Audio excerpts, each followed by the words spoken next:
Hey, welcome back to the channel. You see a bunch of knives on the table. I recently reviewed this knife. What a fantastic knife. This is one I just finished remodeling. It was a Rough Rider. Look at that beautiful purple. Man, just great. That was my dye job. This I've yet to review, and we're going to be talking about this knife today.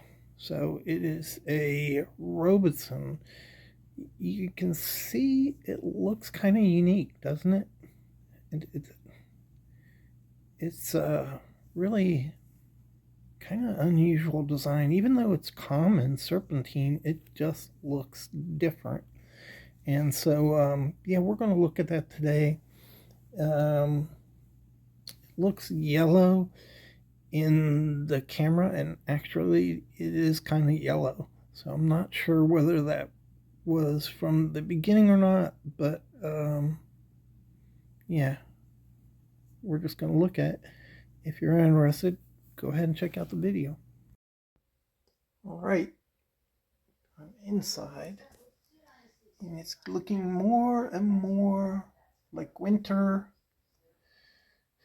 The human beings who were playing decided maybe we should go inside. And a lot of snow now. It's good snow. Haven't had one of these in about 4 years. So we get snow maybe every year, but just a little bit. Sometimes just a dusting, sometimes like a 1/4 inch. And about every 4 years we get a really good snow. Nice. Alrighty, welcome back to the Fortified Castle. Hi to all my viewers. I think I need a little more room here. Let me zoom this up just a little bit, center it. Man, I've been busy. I've been wanting to get busy. Haven't been able to hit my groove in months, but I'm starting January out in a fantastic way. So let's look at this Robeson. This scale material looks like ivory, but it's not. Let me try to get you zoomed in here. So yeah, you can see tiny lines in there. You see that? That material. So that's what ivory looks like. Ivory is different than bone. Bone has like little pock marks in it from the veins. And ivory, the veins ran long ways. And that's universally what people look for to determine ivory. Now, this is imitation ivory, and it's very well done. But what a lot of people don't know is that ivory doesn't necessarily have to have these grooves running long ways. Sometimes they ran different directions, and sometimes they actually did little swirls in there. So it's just kind of a misconception that they always run long ways. It just depended on how you cut the ivory, for one thing. And that kind of makes sense. It's kind of like the grains on a tree. It kind of depends on how you cut the wood, how you get the grains, whether it's circular or whether it's long ways. Okay, let's get back. So this is celluloid, and it was one of the primary purposes of celluloid.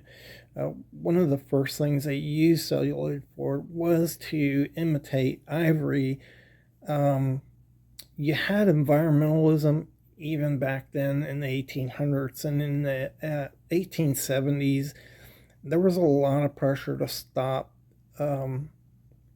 killing elephants to get ivory, even though back in that time most of the ivory coming into England was from mammoth ivory. So it was ivory from mammoth that had died 50,000 years ago and was sitting on the Siberian tundra.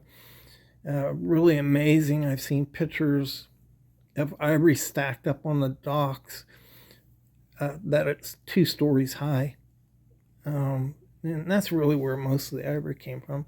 But some came from Africa and India, from elephants too. So, anyhow, this is a good sized knife. It's 3¼ inches. It is a pen knife.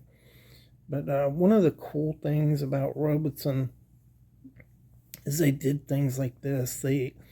This knife is just very symmetrical and easy to pocket. And so you have celluloid scales, nickel silver pins, nickel silver tip bolsters, nickel silver liners. You can see that right there. Just really well made. It's so well made it almost looks like an integral bolster, but it is not. Look at that. Really nice.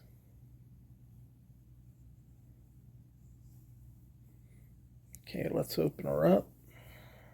That's your blade.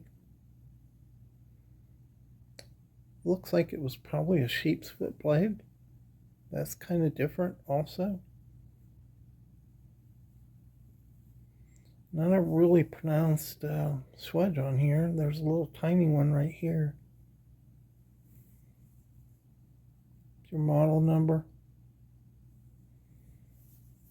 and your tank stamp. Robeson. Not sure what that says really. There's your small pin blade. Very thin.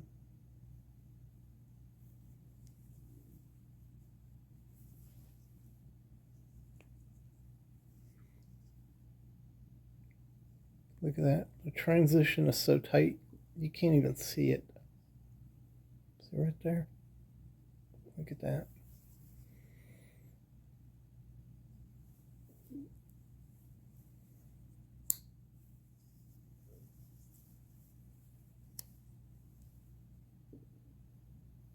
Same thing there.